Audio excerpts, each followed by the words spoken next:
Now, if you haven't heard about Anchor, it's the easiest way to make a podcast. So let me explain. First off, it's free. I'm not joking, you guys. The Anchor app, it is free to use. Second, there's creation tools that allows you to record and edit your podcast right from your phone or computer. Now that's awesome, isn't it? Third, Anchor will distribute your podcast for you so it can be heard everywhere, you guys, on Spotify, Google Podcasts, Apple Podcasts, and so many more platforms. Fourth, you can make money from your podcast with no minimum listenership. Now, is that awesome, you guys, or what? That's just terrific.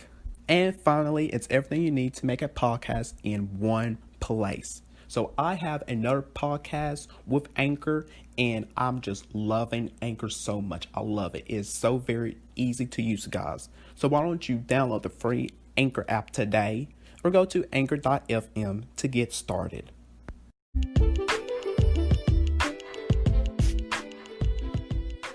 What's up, you guys, and welcome to the official podcast of Damian Talks Education. So listen up. I am here to talk about all things education on my podcast. So get prepared for some realness and honesty of education as I walk you down through various of topics that's happening in the education world with some amazing guests, to sharing stories relating to education and so much more, because I got you covered with education. So join me on this journey of education with me.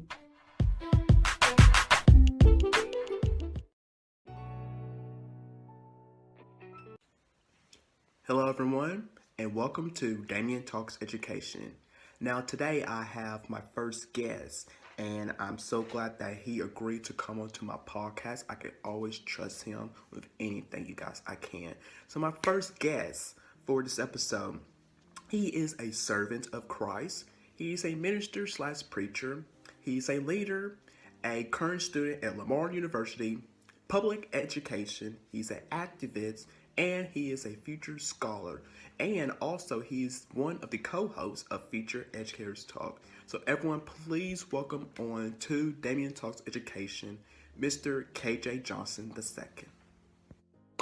Hello, KJ, and welcome to my podcast. How are you doing? Oh man, all is well. All is well, man. I'm blessed. How about yourself, Damian? I'm doing great. I'm doing Sure. perfect. So thank you again for coming to my podcast. Oh man, thanks for inviting me. No problem. So to get us started and for my listeners to get to know you better, why don't you tell us about KJ Johnson? All right, bet. I definitely will. What's going on, everybody? My name is KJ Johnson II, as Damian has already said. Oh man, I am a senior here at Lamar University here in Beaumont, Texas. I've been here for the past couple of years, studying kinesiology, teacher education as my major would let's say on paper.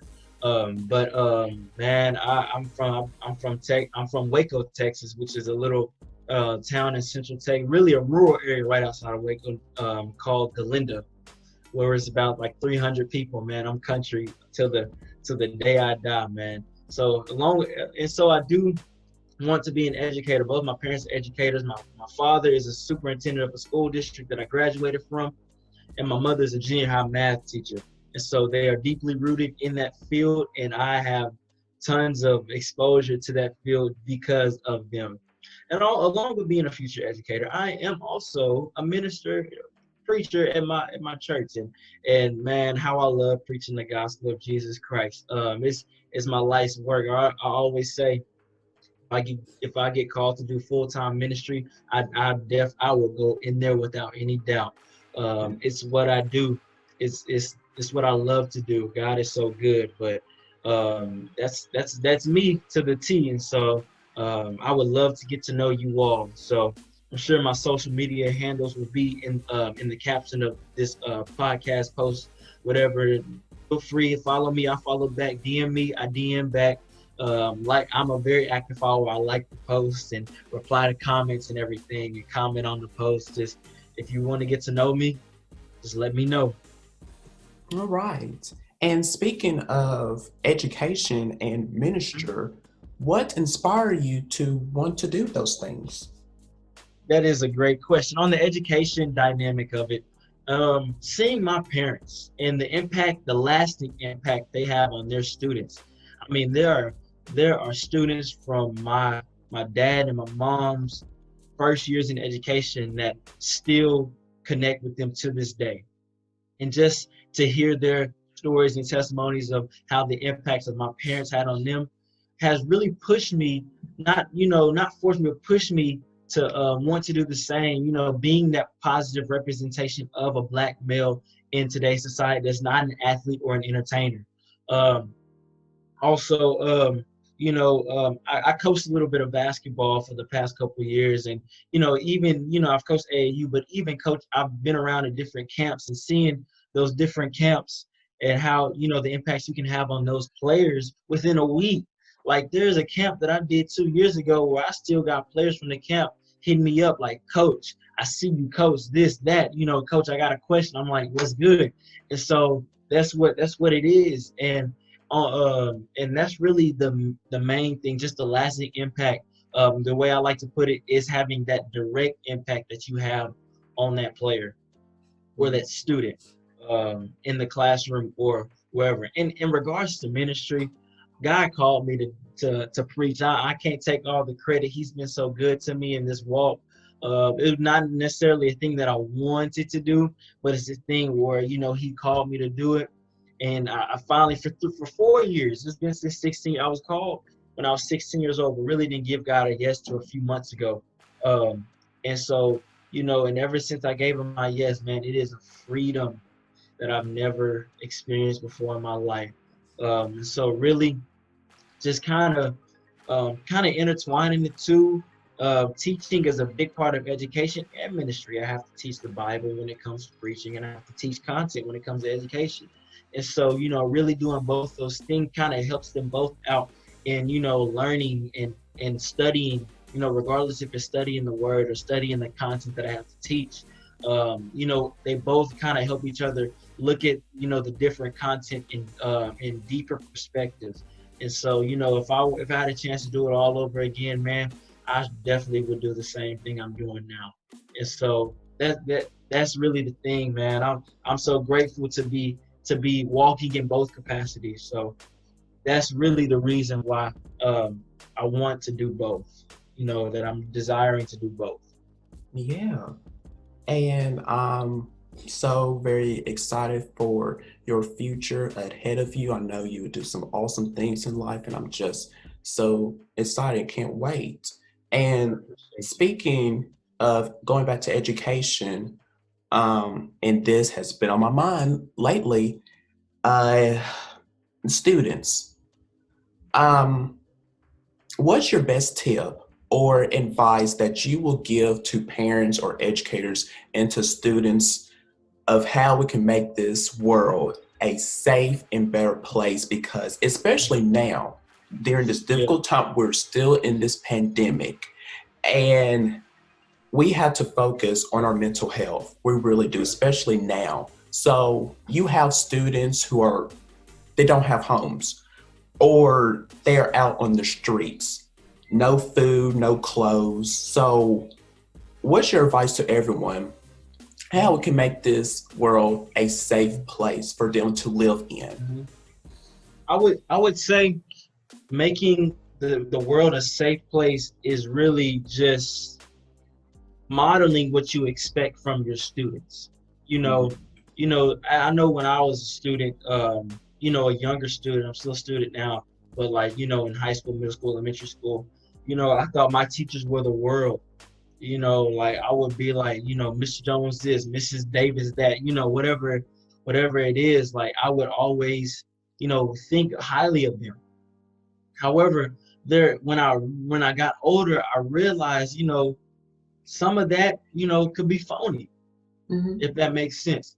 So, as teachers, to really have your students, be positive, productive citizens of society, as I would say, you have to model being a positive, productive citizen of society. Yeah. Because, you can't be a saint in school, but you cussing out somebody at the grocery store.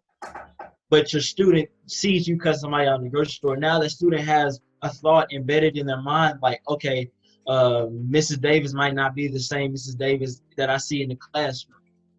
So it's all about modeling what you expect. And then as far as the mental health dynamic of it, create spaces for your students to unload. Like, your classroom should be a safe environment. I think I read this in this one book that your classroom should be consistent in a safe environment. So it should be the same every day. Students can build a routine and become comfortable in your classroom. So if they're dealing with stuff at home, they can talk to you about it and they can trust you to talk about it. And that trust is that you won't go out and tell people, what you talk about. It should be a safe environment, because a lot of you pouring into that student's life can kind of refresh, because there is a thing called mental fatigue. When a student deals with so much outside of school, and then they come in school and they're unload and they're, being, cramming all this information in their head, it fatigues them mentally. Yeah. And so you got to give them a place to where, if you want them to learn effectively, you have to be able to create those spaces for your students to unload the troubles of their outside world, outside of school. And then, be there for them and be like, everything's going to be all right. Reassure them. A lot of students just need reassurance that they don't get at home. And so doing those two things, modeling what you expect and creating safe spaces for your students, create, a trust and a bond that can't be broken, effective learning when they actually learn the content, and an impact that'll last a lifetime, because they're going to remember the teachers who took the time for them to listen to them vent, because that's all students want, especially nowadays. They just want to vent, so that's all they want. And so doing those two things really creates, students being, positive, productive, and students having great mental health. Exactly. I'm with you on that. Yes. And going back to the advice, you're pursuing a career in education and minister. So what's your advice to my listeners and to everyone out here of wanting to go into this profession here? If you want to enter into this profession, first of all, I say you gotta have tough skin. You gotta be mentally tough. Tough skin and being mentally tough. That's two. Because especially like with education and ministry, what I've experienced with both, you got to be able to take criticism. You got to be able to, not let stuff get to you, because you're gonna have people, no matter how good or bad that you teach, you're gonna have people that's gonna criticize you, or no matter how good or bad you preach, you're gonna have people that criticize you, and you're gonna have people that that really do everything they can to make sure that you don't progress, if that makes sense. Yeah. And so being mentally tough and having tough skin, that speaks for itself. Number two, I would say you gotta be able to, I guess you can say, hold yourself to a higher standard. I mean, being both an educator and being both a minister, I'm held to two standards, because I got people on the education part of it, students looking up to me, but I also got people who's looking for me to be that person that speaks and pours into their life as a minister. So you got to be able, you can't be a teacher and teach respect. You can't be a preacher and preach godly living if you don't respect others and live godly. I'm sorry, you just can't do it. It's like one of those things, where you have to really, I call it, praying that your actions align with the will of God, because if you're doing the will of God, you're a reflection of Him. And so your actions have to, demonstrate what the word says. Your actions have to demonstrate what you say. Because if I preach something and then live a totally different lifestyle, then everything that I preach is canceled out. And so, or everything I teach is canceled out. So so doing those two things, having tough skin, being mentally tough, and living what you expect, modeling what you expect, is not. And the other thing I would say, you have to be able to, treat people the same way, regardless of how they treated you. The most humbling experience is when somebody has done something wrong to you, and you're in a position you have to help them. I mean, you're gonna experience it sometime in your life. You can't be able to be like, nah, because this person did me wrong 2 years ago, I can't help them. It's okay to be a nice person to help somebody, but still not like somebody. I'm gonna tell you that now. It's okay to not like somebody, but still be a nice person to help somebody. But here's the thing, you'll be humbled real quick when somebody does something to you, but you are called to help them. And so, we see it every day. So I mean, just for an example, I don't like President Trump, but I pray for him every night that he gets the wisdom and knowledge to run the country until November 3rd or January, whenever he's out of office. Yeah. Because I mean, we still have to live with his decisions that he makes. I mean, we're living in his decisions that he makes right now. We're living in it, literally. And so, that's being that model. People really see that, and people really take note of that. And so they'll be able to trust you with anything.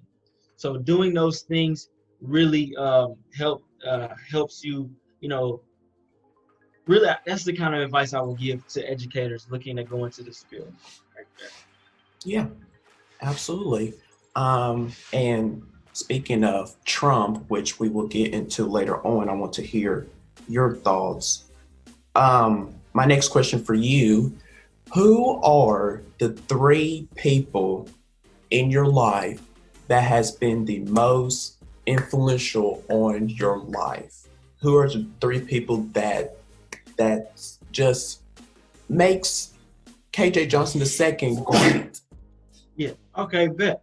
I would say number 1, my father. My father, he is, the person I go to for anything. He is the reason why I'm in education. He is one of the reasons why I'm in ministry. He is a superintendent and he is a preacher. So it runs in the family. But he's the guy that I go to for any questions that I have regarding the realm of education, regarding certifications, regarding finding jobs and everything. And when it comes to preaching, and if I have to vent, that's the person who I call. That's the one who I'll be like, I'm like, hey, it's been a rough one. I had to call him a couple days ago. It's been a rough one. I need something. Give me something. Next thing I would say is my pastors. And I say pastors plural because I have more than one pastor. I have my pastor here, Pastor Jones, at my church. I have the pastor that's mentoring me, which is not only my pastor is here is mentoring me, but I have another pastor here, Pastor Adolph, that's mentoring me as well, that our ministry runs through his church. It's a Lamar University ministry, but it's ran through his church and facilitated through his church. So he kind of took me under his wing. My pastor back home in Waco, Pastor Foreman, and my pastor that baptized me, my first pastor, Pastor Ross. Those 4, seeing them and their walk, and I have a direct line to them, be like, hey, pastor, whichever pastor I'm feeling like I want to talk to. Like right now, I'm in the middle of texting Pastor Adolph something right now, and just seeing their influence and feeling their influence and their pour into my life. The fact that they took the time to really, mentor me. And then the last person I would say that's had a big impact on me, it would be, I would say my coaches, my teachers and the coaches. Really, there's really, I just want to say my coaches. My teachers are great, but my teachers weren't black men. So, they don't know. My coaches. There's one specific one that I say is Coach Shaw. He was my position coach in football from 7th grade all the way through my senior year. He was my head basketball coach all throughout high school, and he was my head track coach all throughout high school. And, he was a guy that I could go to and be like, I could skip class and I said that I could skip class and go to his, to his room and all the way across campus and be like, man, Shaw, I just got to sit here for a minute. We'll talk. He would pull me out of class and be like, hey, KJ, let's run to the store real quick, or let's run here real quick. I would be like, bet, let's go. And so he's just been that guy, more like an uncle to me. And and just, having his support. He doesn't know the impact that he has on my life to this day. I talk to him. I'll be like, man, Shaw, if I had one more chance to put on that track uniform, put on that basketball uniform, the football uniform, I would do it if it was legal. I'm not in shape to do it, but I would do it just for the fact that I do that, just because of the impact that he has. So, my father, my pastors, and Coach Shaw, those would be the three people that have, really had a pull and pour into my life because of the things that I do now. That's good. That's good right there. And I want to know this from you. Mm-hmm. How would you like to be remembered from years from now, after you retire from education? How would you like to be remembered as an educator and also a preacher? Okay. That's a great question. And it's one that really makes you reflect and think critically. Yeah. As an educator, I want to be remembered, not only as an effective educator and one who could lead in a way that it made it easy for others to follow, but I want to be remembered as the one who impacted the student's life and created more positive representation. It's one thing to be a good teacher, but you can be a good teacher but a horrible role model. But you can also be a bad teacher and a good role model. But my thing, I want to be a good teacher, a good educator, principal, superintendent, whatever, and a good role model for people to follow, and really to make that lasting impact on students that, 30 years from now, I can look back and then see them, 30, 40 years old and be like, man, that was my student.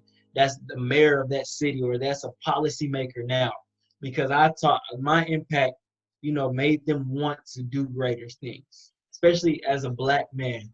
I make it my mission, especially in the realm of education, to ensure that Black children and Black children are positively being educated, because let's be real, it's hard out here for Black boys.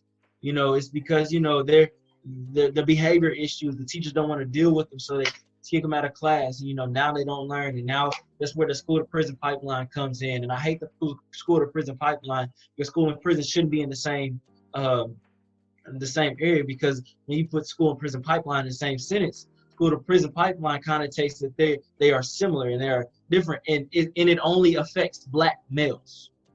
You don't see school to prison pipeline in white males or white females, only Black males. You don't even see it in Black females.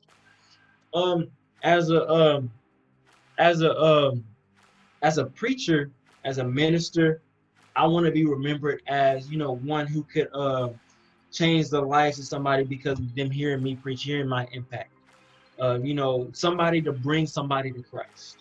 I want to be the one. I want to bring, is my goal before I am, called up to glory, is to bring as many people to Christ as I can, because that's who we are called to be. And so once I fulfill that calling and fulfill His will, man, that's awesome. And so that's what I want to be remembered. All right.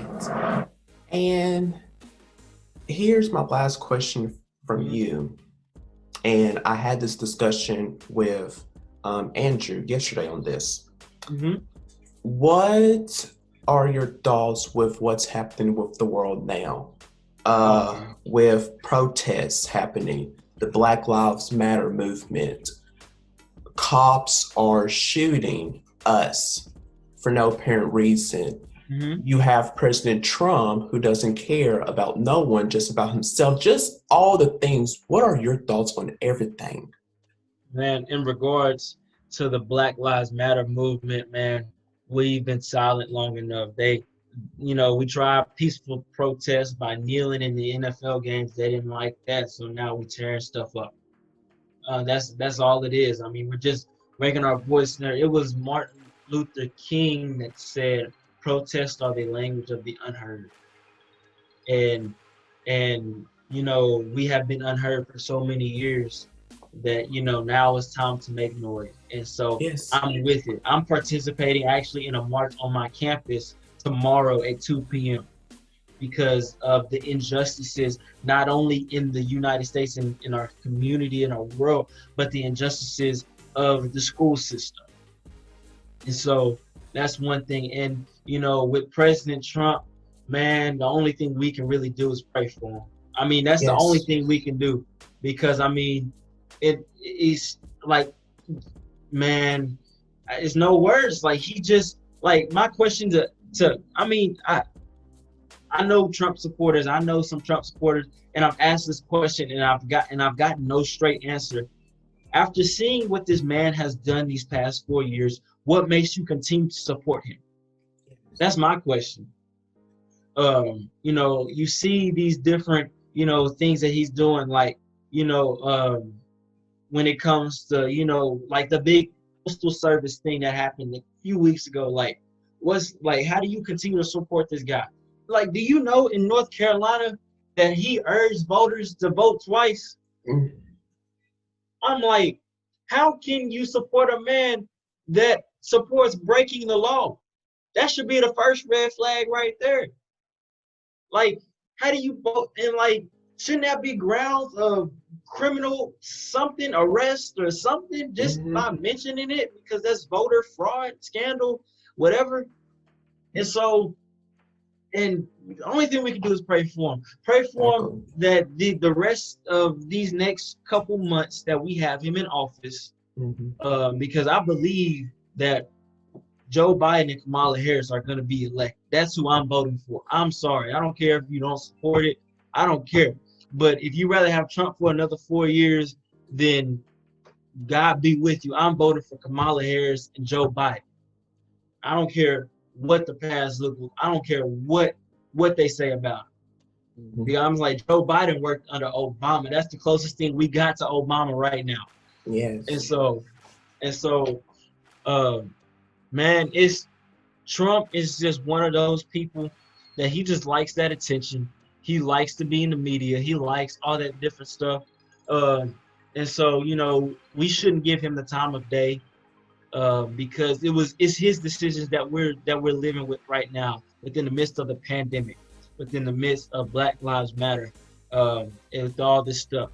You see how, I mean, I don't want to compare him to Obama, but Obama, the past 8 years, less has happened within those 8 years than has happened in these 4 years, because Obama knew how to responsibly run an administration, and Trump does not. And so we are all living with the consequences of that.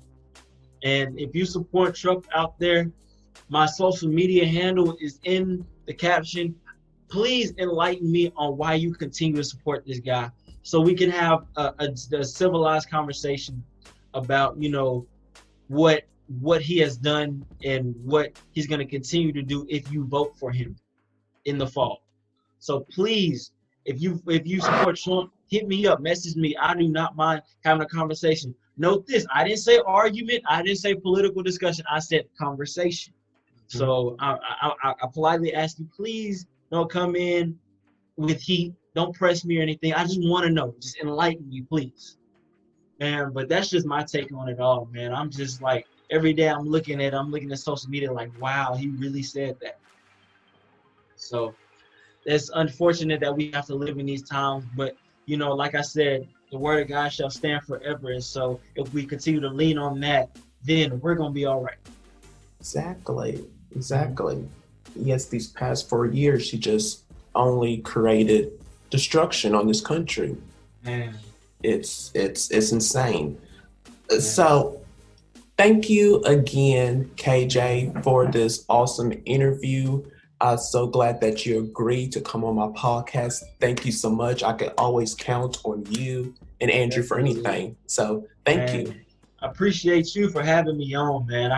I love having these types of discussions, and that I could go on and on about it. This is what I live for, live to do. So, man, I appreciate you, man. And I'm looking forward to future endeavors that me, you, and Andrew have within this realm of education, because we will make an impact. Yes, we will. So, yes, thank you again for coming on, and I will chat with you later on. Yes, sir. Definitely. So, you guys, what an incredible interview.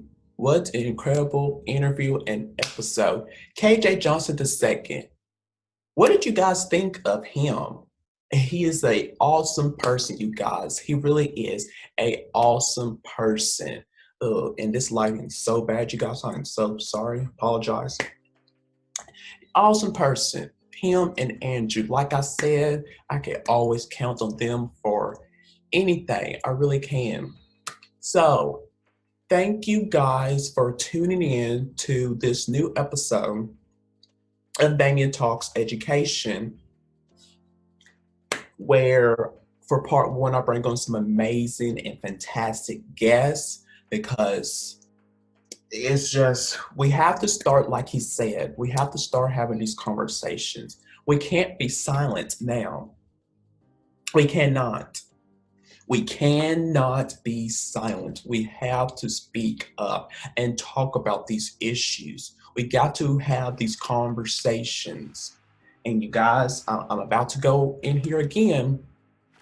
When you are trying to have a conversation with your friends and your family members, talking about any topic, about race, racism, inequality, violence, the Black Lives Matter movement, whatever is the case, when you're trying to have these conversations, do your homework. I cannot stress this enough, you guys. I cannot. So, for example, if a white friend of mine, one of my white friends of mine, if they want to have a conversation with me talking about race and racism, that is totally fine. It really is. But here's the issue that I have. If I'm talking with you about race and racism, and then you are just pouring out to me in false information, incorrect facts, then I cannot continue having the conversation with you because you have not done your homework. You have not done your facts. You do not know your facts. You haven't done your homework. You're just pouring out crap. I'm sorry. Because you haven't done your homework. So, in this case, I'm going to send you out the door. That conversation is over. I am not going to continue having a conversation with you if you do not know your facts. I'm sorry, I cannot. So until you have done your research correctly and you know the facts, then come back to me and let's have the conversation together. Because I will have it with you the right way, not the wrong way. Now, people may disagree with me on this. I really don't care. I really don't care. And another thing, and KJ mentioned this too, and people are going to disagree with me on this as well. I don't care. You get at me all you want to, message me on social media. I don't care. But like KJ said, he doesn't like Trump, and I don't like him either. He is not fit to be our president because the last 4 years, he has only created destruction in this country. He has. He doesn't care about anything. He only cares about himself and golfing. That's pretty much what he does, you guys. He doesn't care about this country. He doesn't. And the question that he asked, and I want to know this too. Why do you guys keep on supporting him for the last 4 years of all the things that he has done, and you still are standing by his side? Why is that? And he has only created destruction. I want to know that too. It is so ridiculous. And I know some I know some Trump supporters out there. Some of my friends are Trump supporters. And I just don't get it. I don't understand. But he is the wrong president for this country. So he only has a few days left in office, and then once November 3rd comes on the election, we will have Joe Biden and Kamala Harris as our president and vice president. That's all I have to say. I'm trying to not dive well in here because I will dive into this once I start talking about race on my podcast. So you guys tune in for that. So you guys can follow this podcast everywhere that